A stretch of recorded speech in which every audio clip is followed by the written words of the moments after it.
driven and full of hazards. And the fact that for the past 3 years, you have done very remarkably a signal that this government will continue to grow from strength to strength. I had occasion to say that our democracy is a preferred system of government. Why? Because you as pressmen have the opportunity to criticize, to advise, to caution, to warn, and even to insult without having midnight knocks. You dare it under a totalitarian government, and you know where you end up, you and your families. This government came in just 3 years ago, and it has choked up achievements on a scale that is most unprecedented. I was talking to city boys this afternoon, and I told them, someone was here for 8 years as FCT minister. There were no commissioning.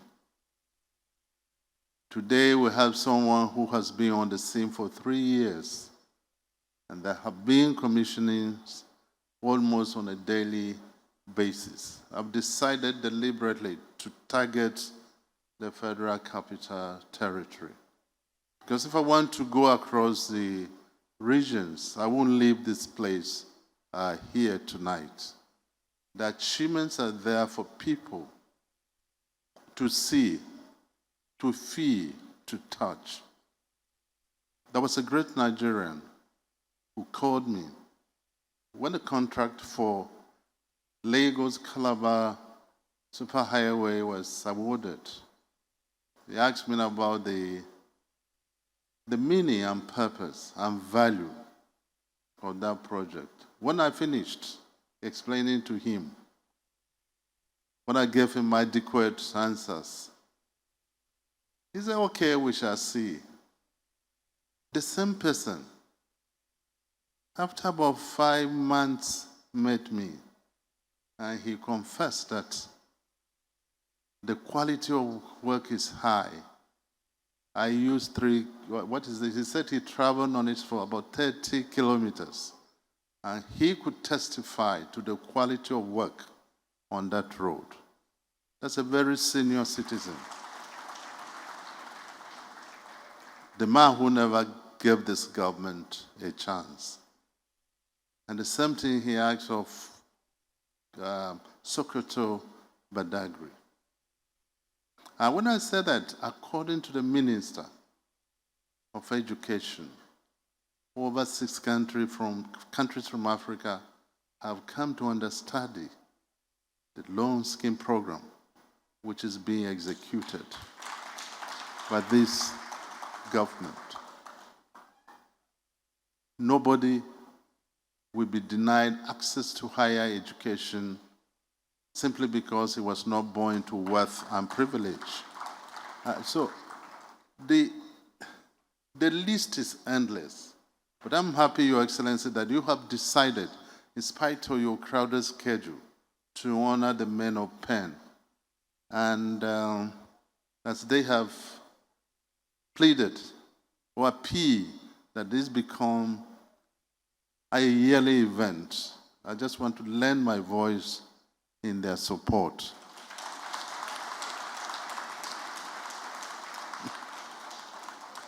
And I want to believe that your spouses will also support this.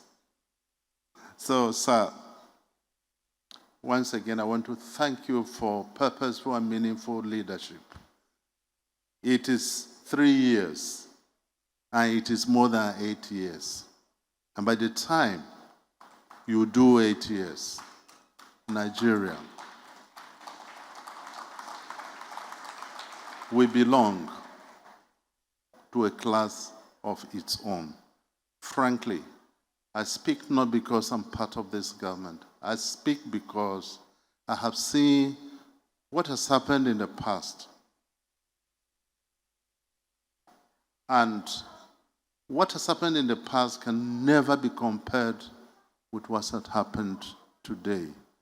Our prayers are that Almighty God will continue to strengthen you, to bless you, to pour more graces on you, so that you will continue to lead this nation to higher glory.